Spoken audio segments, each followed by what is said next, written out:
The Filipino Nose Mr. Sorry. Take two. Sige, take two. Tingnan mo tubig. Para ako nag-guess ng politiko ah. Welcome to the Filipino Nose. Yeah. I'm here with my guest, Greg Parilla. Hello mga nosies. Wow! Para may plano ka na dyan ah. What's up guys? It's Greg here again. In this video, sobrang special ng video na to because ang guest lang naman natin is the Filipino Nose Mr. Renato Lopena Jr. Hi Greg. Thank you for having me here. So it's a pleasure. So hi everyone. So I'm Renato Lopena Jr. Kilala niyo naman ako as the Filipino Nose by Filipino Nose Perfumer. Kasi some people thought I was a cosmetic surgeon, gumagawa ng nose, but actually, it's more of a perfumer talaga. Akala lang ENT. Kaya ENT ako or cosmetic surgeon. I see.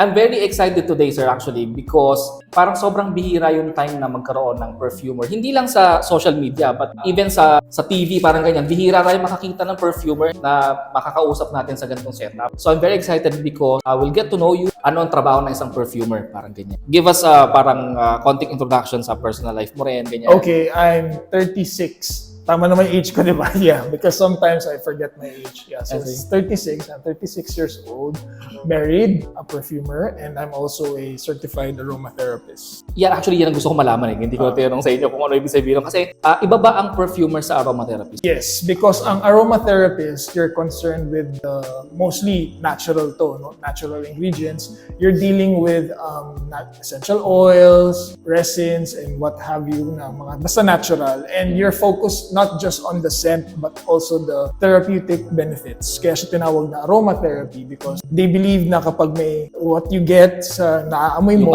has a therapeutic claim din naman. Anong products usually to? Ito ba yung mga parang diffusers?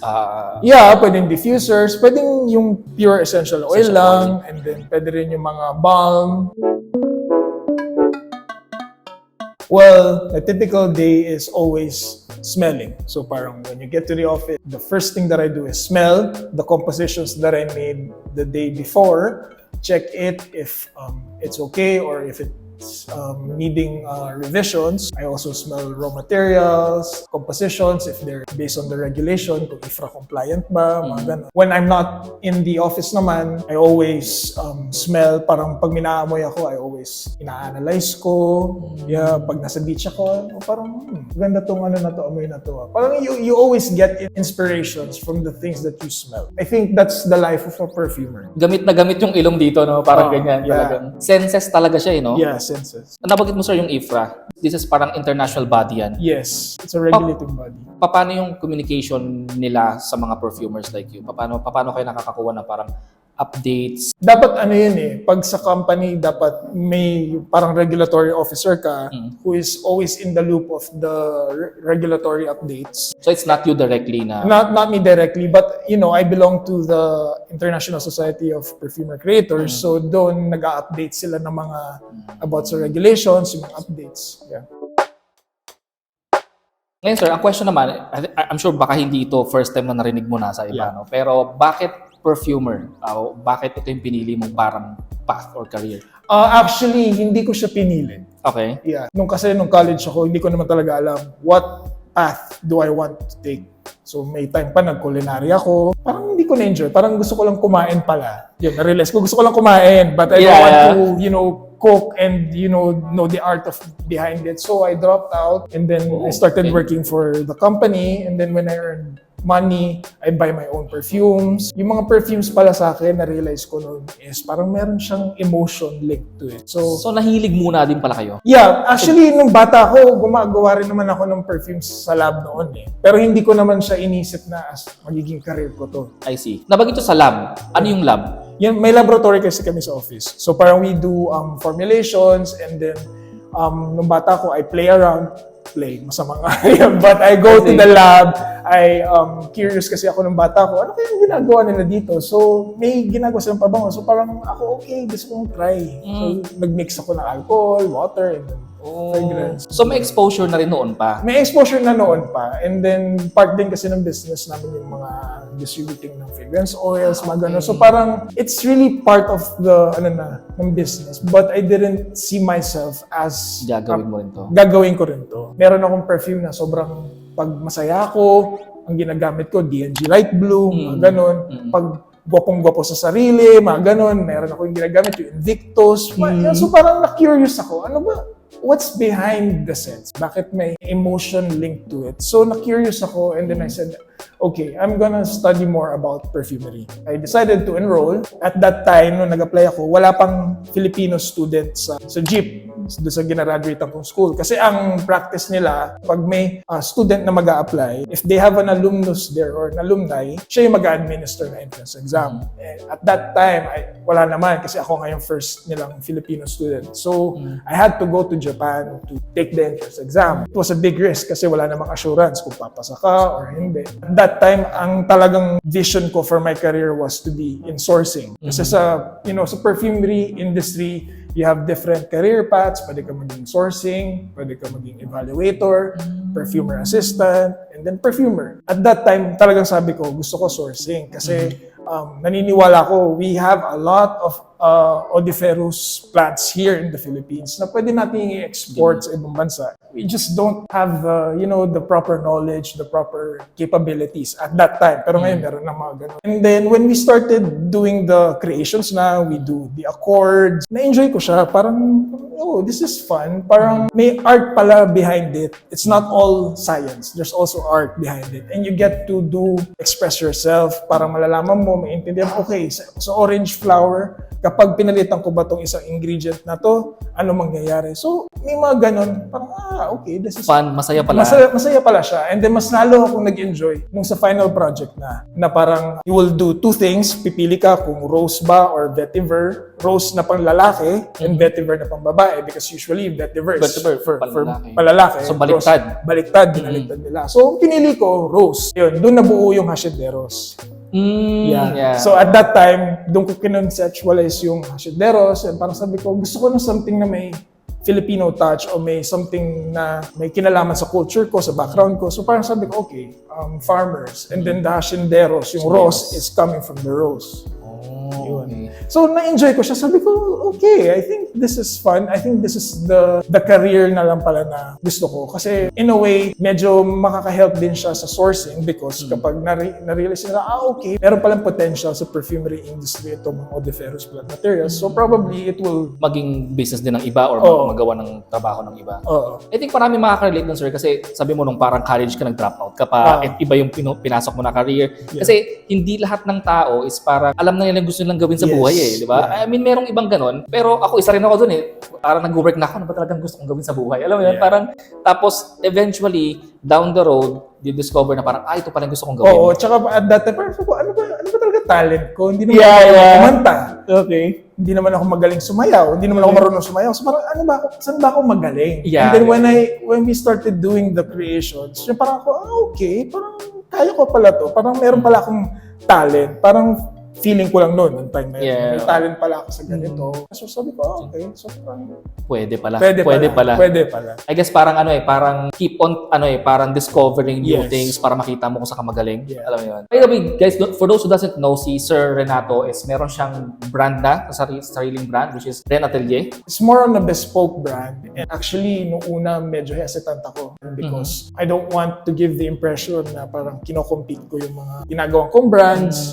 That time kasi pandemic noon. Sabi ko, I want to do something and then I want to showcase me as a perfumer. Yung style mo. Yung style ko. Kasi pag when you're working with a brand, of course, you have to take in consideration yung brief nila, their budget, kung ano yung direction nila. So you can't really go all out, all creative. So sabi ko, okay, I think I need to use something. I need to have a platform where I can express myself.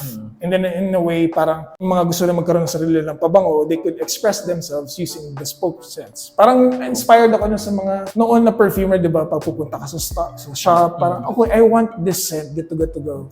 Gawin mo. So parang ganong history pala. So So parang yun yung naging concept ko. So bespoke and then a little bit of private collection. Siguro naturally as a creative person, talagang hahanapin mo na, teka, ito yung akin ito yung style ko. Yeah, just to introduce myself din naman. Kasi you have to prove na perfumer ka. Kasi pwede mo naman sabihin perfumer ka without... Parang kailangan may patunayan ka na, ito. Gawa ko yan, to. Gawa ko yan. Yun. And yun naman, ang naging good side sa Renato Atelier, dumami pa yung mga clients na gusto magpagawa. Because syempre, napatunayan mo na yung sarili mo as a perfumer. I think it was a good decision to really have the Renato Atelier. And then, doon na nagsimula a lot of brands started working with me. Ikaw, Masquerade. Sana ako doon. I don't think if I ever started Renato Atelier, we would go to this. Yeah, correct. I agree. Now, for those naman na mga local perfume-inspired perfume brands, ang dami nila. Like, talaga ba ganito pala ka-dami o kasikat din ng perfume? Ang question is, kung itong mga taong to, how they can become a perfumer as well? Pwede ba na, for example, nag-aaral ako sa YouTube, nag-search ako sa Google, ganyan. Nakagawa ko na inspired perfume, perfumer na ba ako? Paano ba ginagawa yan? Ako, I believe you need to have two things. Number one, passion for scents talaga. Kung gusto mo maging perfumer, it's because you really love scents, you really love smelling, and you parang naano mo na sa sarili mo na, okay, I will smell different raw materials, different fragrances on a daily basis. So dapat you have to love that kasi if not, it's just gonna be difficult for you to actually enjoy the job. And then number two, importante kasi talaga na may proper education, knowledge about perfume. So go to school, invest, parang ganun. Kasi mahirap yung what you learn on Facebook, the internet is not enough. Halimbawa, kung wala akong proper knowledge, I can do my own natural perfume using different essential oils. Dadamihan ko yung dosage ng bergamot. If I'm not aware that bergamot, kapag masyado marami yung dosage nun, it can cause bad skin reactions kasi it has furocoumarins which are phototoxic. So kapag na-expose ka sa sun, mamumula yung ano mo. So if you don't have that kind of proper knowledge, medyo mahirap. So, importante talaga na you have the passion and there's the proper knowledge so that you know the proper use of the raw materials, how they interact, mga ganun. Balikan ko sir yung dalawang bagay niya. Una is the passion, yung parang dapat you have to try different sense of parang raw materials. The thing with, at least this is speaking sa sarili ko din, and I'm sure marami nakaka-relate sa akin. Sa Philippines kasi, I guess, hindi kami sobrang exposed sa mga raw materials. Like, until now, parang, ang alam ko lang si BC Studios pero hindi ko alam kung raw ba talaga yun Saan ba kami makakahanap ng ganun para matrain namin yung nose namin? That's number one. Number two, when it comes to schooling, meron bang school na nag-o-offer ng ganito dito sa Philippines? Paano yun? Sa school, wala talagang course na perfumery dito kasi hindi naman part siya ng culture natin. But if a good start would be, yun nga, nabanggit mo na sa BC, so she conducts naman mga classes for na gusto mag-venture into perfumery business, gusto maging perfumer. And then, kapag gusto mo talaga maging really a perfumer, then you can look for other schools. Meron sa Asia, sa Thailand, meron sa Hong Kong, sa Europe din, and then sa US. On my part, I really wanted sa Jeep because Grasse is the world's center for perfume. So, where else to learn perfumery? But in Grasse. In Grasse, di ba? Kung napanood niyo yung moving Perfume, yun sabi niya, where else but in Grasse? Yeah, where else in Grasse? Saka sa Jeep naman kasi hindi naman required ang chemistry background kasi there is this school called ISIPCA which is doon ang galing halos lahat ng mga perfumers that we know and they require that you are a chemistry graduate. Okay. So, pwedeng chemist, pwedeng chemical engineer. So, nag-Jeep na lang ako. Actually, isa yun sa mga gusto ko tanong sir parang kasi chemistry din to parang in a way, you are parang working with chemicals. So, parang naturally, isipin namin, dapat may chemistry background. Yeah, so, dapat talaga may, I think it's an advantage to have the chemistry background because you deal with chemicals and then you deal with molecules. You should know how to synthesize, you should know how chemicals react. Importante yun. But, open industry rin naman ng perfumery. So, as long as you have the passion for it and you're willing to learn, then pwede naman. But, you have to find a school that will allow you to enroll kahit hindi ka. Of course, may basic siguro ng chemistry yan, di ba? I assume na meron din. Actually, wala. During my time, wala talaga siyang, as in walang course na chemistry. More on understanding the raw materials, gano'n. And then may konting chemistry when you have this mga lessons about gas chromatography, yung mga peaks, you have to analyze. Doon talaga papasok yung I chemistry. see. And doon ko nakita yung importance talaga na kailangan talaga may chemistry background ka so that you understand the peaks. A good thing, meron naman akong konting chemistry background. Ay, okay. So, and then yung sa mga raw materials naman, marami naman dyan. Kung essential oils, I believe CBC, they sell din. They also sell mga molecules na synthetic. I guess Young Living, pwede kang yung mga ibang brands. Parang essential oils na. Yeah, mga essential oils. That's a good start that you can create yung mga... Ano yung parang mga na-encounter mo na parang challenges dito? Kasi bihira ang perfumer sa Philippines. Bihira. Yun na nga. Like what I said, hindi naman siya known na career pa dito. So parang, ano yun? Anong ginagawa ng perfumer? So yun, isa yun sa mga challenge that you constantly have to explain and then you have to show kung ano ba talaga ang perfumer. Yun lang talaga. Introducing yourself na, oy, hello, nag-exist kami. Parang ganun. Parang anong ginagawa ng perfumer? Ang pinaka-favorite ko are natural ingredients. Yung mga resins like olibanum resinoid, labdanum resinoid. Basta yung mga heavy natural ingredients because I love those because they give realism sa creations ko. So parang synthetics are good. But a little touch of naturality will give that talagang close sa emotion, sa feeling mo. Yung senses mo siguro parang ma-activate siya eh. Ma-activate siya. And yun nga, it gives that certain realism. Yun din yung nagbibigay ng something special. So lahat ng compositions ko, lahat yun may naturals. I agree. Kasi parang yun yung, recently kasi medyo, parang feeling ko graduate na ako sa sa designers eh. Pa-niche na ako kaya medyo mamulubi na ako sa pagbili ng niche. So, doon ko nakita na parang if not all, majority ng mga niche fragrances, kaya sila medyo mas mahal. Correct me if I'm wrong, sir, no? Para mas marami yung natural ingredients nila compared sa mga designer perfumes. Sabi nga, mayroong kasabihan na parang if you go niche, you never go back. Parang yung quality hinahanap mo na eh. Alam mo yun? Parang ganyan. Pero it's good thing. Balik ako lang kanina, hindi narinig ng mga audience na sa likod kanina. He started with Invictus and what's the other one, sir? DNG Light Blue. Renato started with DNG Light Blue, bro. Pero ano yung pinakamahirap i-source out? Kasi syempre, alam ko may challenges yan. Actually, lahat ng raw materials mahirap i-source out. So, mga natural ingredients, hindi lahat madaling i-source because there's this, you have to secure permits. Like yung sites naman is the Convention for International Trade of Endangered Species. For example, agarwood, rosewood. I heard mahal ang rosewood. Mahal ang rosewood. Gayak. So yun yung mga yun. Mahirap na siyang i-source dahil limited yung supplier. They have to have that site certificate. And then you also, on your end, have to also have that. Sa synthetic naman, yung peperonal or the heliotropin, it's a famous ingredient that we use for gourmands. Mahirap siyang i-source and kahit ako wala nun, it's because it's a known drug precursor. So ginagamit siya sa drugs. Sa paggawa ng drugs, so therefore, it's controlled and it's regulated by PIDEA. So hindi ka basta-basta pwedeng makapag-source nun. And actually, it's nearly impossible because kahit dun sa supplier mo, strict sa kanila, dito rin sa'yo rin. Natutuwa ako kasi natututo ako na parang like hindi pala porket natuto ako sa Reddit or alam mo yon sa YouTube na ito yung gagawin. Pwede, I mean, of course, pwede ko akong gumawa parang DIY. Pero ang dami palang dapat i-consider. Very technical ba?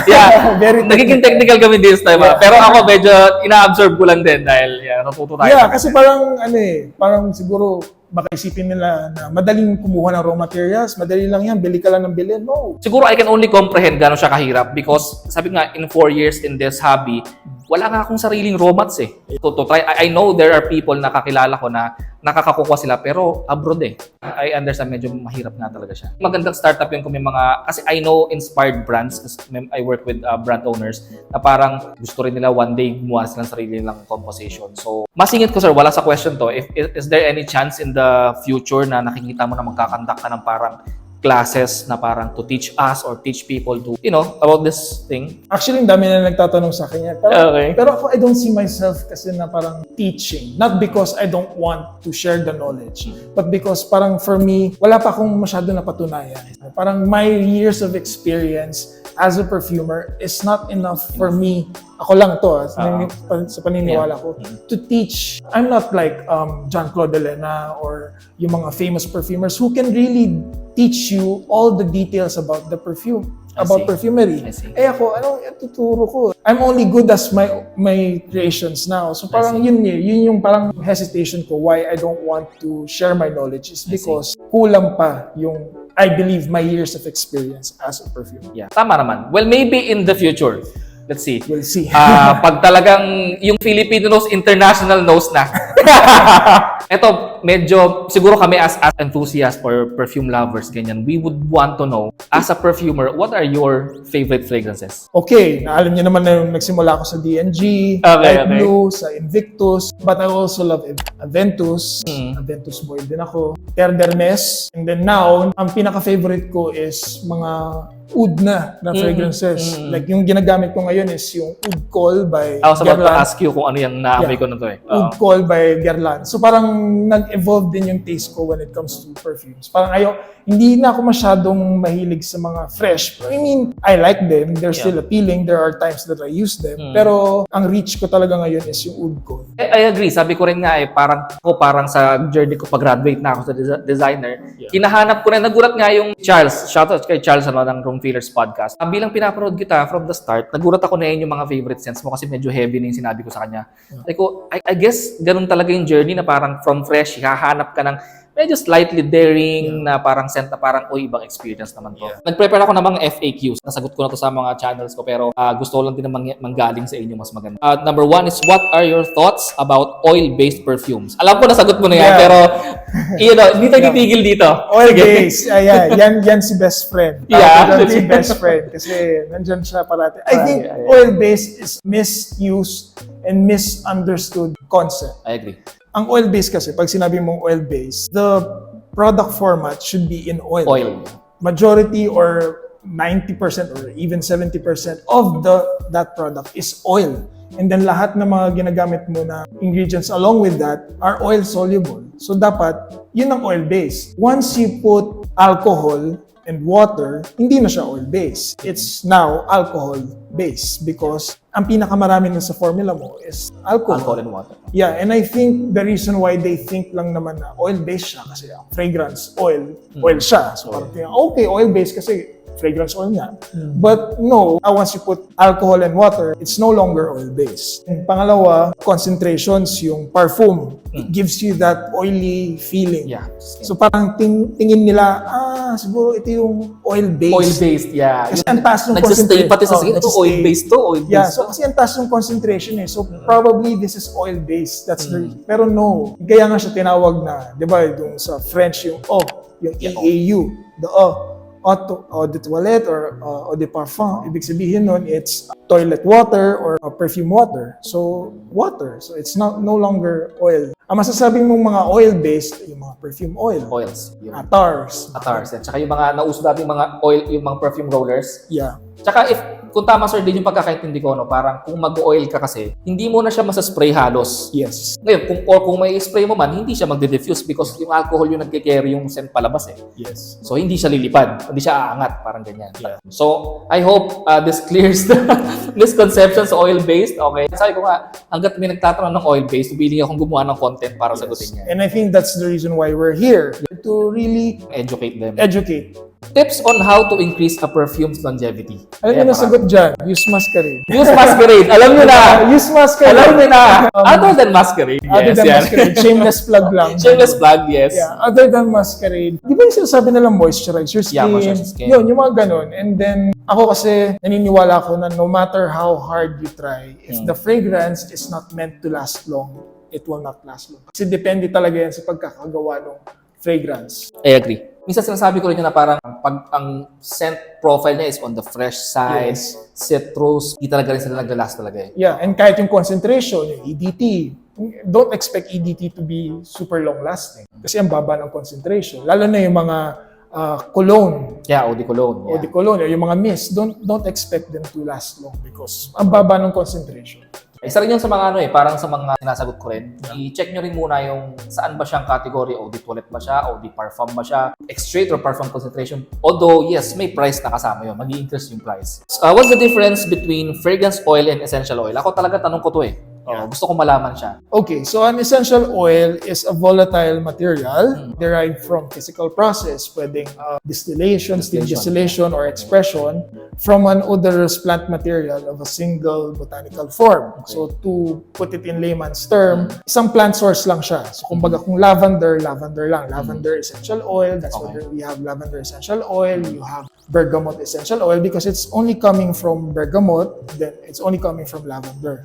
Ang fragrance oil naman, it composes of these essential oils, yung mga absolute resins and synthetic compounds. So in short, yung fragrance oil parang mixed na siya. Oo. And then the essential oil is as it is. Parang pwede siyang gamitin for its aromatherapy benefits or you can use it to create your fragrance. Ibig sabihin, kasi bumibili din ako before niyan sa nabibili ng essential oils. Although hindi sila, for example, bumili ako ng cedarwood, pero hindi ganun yung naamoy ko sa complete perfume dahil nahalo na siya. Yes, dahil nahalo siya. So nag-interact na siya with other synthetic molecules or other ingredients to make one smell. Pero at least we can refer to those essential oils para lang ma-familiarize kami din sa okay, medyo ganito pala.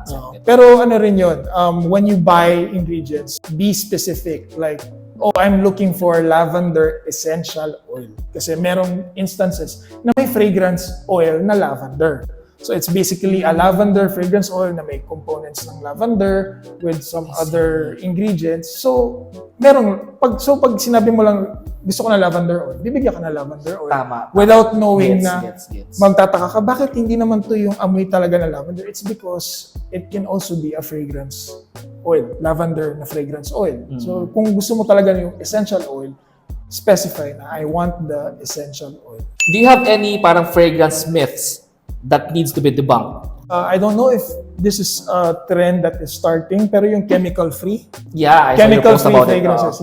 Chemical-free fragrances, it's not true. There's no such thing as chemical-free because everything that surrounds us is full of chemicals. Water is a chemical. So, kapag pabango mo may water, hindi na siya chemical-free because water is a chemical. Next myth is using coffee beans. Oh, okay. Yes. Parang reset your olfactive. Yeah. Kasi kami sa perfumery school, wala kaming ganun. When you want to reset your nose, you just simply rest, go outside, or smell yung skin mo na walang fragrance or fabric na walang fragrance. Yun, ganun lang, just to reset your nose. Because coffee has its own aroma. Yeah, so maamoy mo talaga coffee. But I guess it's more on the psychological effect. Kasi di ba, coffee, it's relaxing. So, you're ready to smell again.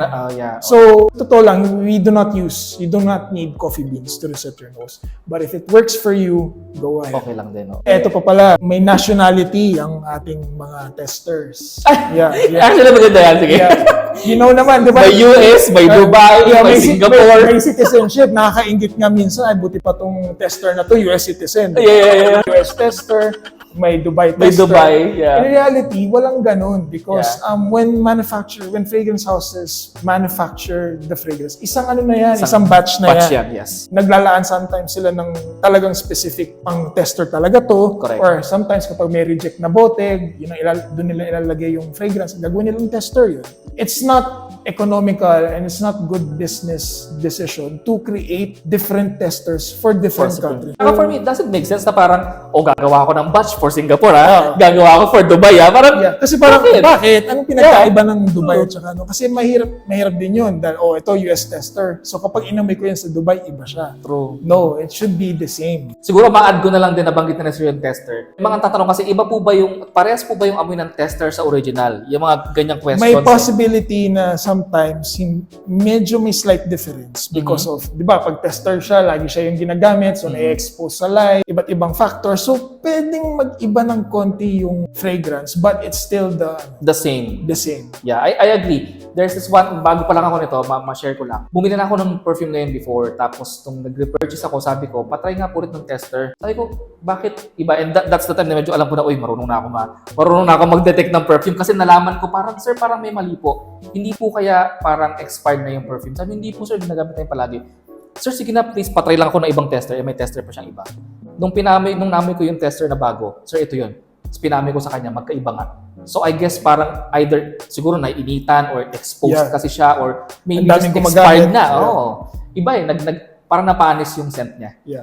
Ilan naman yung mga myths na alam ko. So kapag may mga bago kayong myths, let me know or let Greg. Yeah, let us know. Pag-uusapan namin yan. Kayo ba? Meron kayong mga gustong i-brought up na ano dyan? Ayun. Ano ba ang amoy Arabo? Ano ba ang amoy ng Arabo? Yeah. That's specifically, ano ba ang amoy Arabo? Are you pertaining to oud fragrances? Yung mga heavy? Actually, as much as possible, dapat ina-avoid natin yung amoy Arabo with a negative connotation. Because wala namang masama kung mag-aamoy oud ka, yung heavy fragrances. And the reason why they have that kind of fragrance, it's because they need that dahil yung sometimes may amoy na that you need to mask. Kaya i-cover mo. Kaya malakas yung amoy nung pabango nila. Depende sa culture mo when you eat spices kasi, di ba? When you love spices, parang medyo umaamoy din siya sa katawan mo. So they need a fragrance na heavy talaga to mask that. But yun, kaya as much as possible, iwasan natin yung mga ganong terms. And kaya nga rin, if you're not aware, yung Oriental fragrance family, it's now being changed to amber. Because Oriental is medyo, may race din siyang kasama. Kasi parang ang Oriental is their vision of the Orient, of the Asian people, of the East. So parang puro spicy, puro gano'n. Parang naalala ko nga sa school, pinagawa kami, okay, our topic now is Oriental. Make Oriental fragrances. Lahat ng mga classmates namin na Westerns, they created yung what we know as Oriental. But me, the Japanese, and the Indian created our own version of Oriental. And yung Oriental ko is fresh because that's Philippines. Parang hindi naman kami mas spicy, parang more fresh kami. So, nung naamoy, parang sabi ng teacher namin, this is not Oriental. But that's the vision. I think that's the reason why na iba-iba kasi. Not because na hindi naman lahat ng Asian countries is spicy. Pare-parehas na, true. Nasa culture din. So, I think that the reason why na kaya nila ginawa na lang na amber. Kasi very distinct naman ang amber sa Oriental fragrances. Actually, guilty ako rin dati sa start ako. Pero hindi ko siya matago Like, mayroon namang disclaimer na parang, excuse lang parang amoy ganito. Amoy Arabo, I think it's not really to be racist. Parang racist. It's just more of like, parang yun yung scent memory mo for that. Yun yung indicator mo na, okay, ito amoy Arabo. But as much as possible, iwasan natin. Kasi meron ka na favorite perfume for men or women? Ito ba kayong favorite? I guess para kay ma'am yun. Siguro baka may favorite kayong perfume na ginagamit ni wife niya. Ako talaga ang ultimate favorite ko is Narciso Rodriguez. For her. It's a sheath fragrance. Nung we had this class on sheath fragrances, isa yan sa mga parang inanalyze namin. It was close to my heart. So yeah. Mga Hermes fragrances, yung mga Sour something, Sour Lenil, Jordan, parang Jordan Sour Lenil, Jordan Sour Jardin, I don't know, Jean-Claude Elena has his way of creating fragrance na kasi nakita ko yung pumunta kami sa Hermes, office nila sa Hermes, and then may nakita kami mga formula. It's a simple, short formula, pero pag naamoy mo yung fragrance, it's very, very nice, very complex, he has his skill talaga. Kaya gusto ko rin yung mga Hermes fragrance. Just in case merong gusto mag-DIY sa amin, for example, ako gusto ko mag-DIY, anong ma-advise mo sa akin? Where do I start? First is you have to enroll in mga perfumery sessions, classes. To get the knowledge, understand the raw materials, and then from there you can create. At least alam mo na at a certain dosage, hanggang dito lang yun. And may nagko-conduct naman yan dito, di ba? Kilala naman natin si Bernadette. So, and then if you want to really pursue, then go for jeep or isip ka. I think that's it, sir. Okay. So, first of all, thank you so much, sir, sa oras mo. Alam ko busy ka. Dito ang una, si Renato Lopena Jr. Dito yan una sa channel ko. Yeah. Okay? So, Greg Talks. Actually, ako sabi mag-Greg Talks. Yeah, sa kanya ko nakuha yung parang, mag-Greg Talks kaya ako kasi alam ko sawana kayo sa mukha ko Kaya ako rin gusto ng Greg Talks kasi gusto ko interview na. Joke lang. Yeah. Lalagay ko sa description yung mga links ng social media ni sir. You can contact him kung gusto nyo magpa-bespoke perfumes, of course. Yon, thank you so much for watching, guys. If you like this, don't forget to like, subscribe, and comment your thoughts in the comment section. And subscribe kayo. Tulungan nyo ako ma-hit yung 100,000 subscribers this year. So, yung mga hindi pa subscribe dyan, wag na manood-nood lang, subscribe din. Okay? As usual guys, thank you for watching. I'll see you in the next video. Peace out!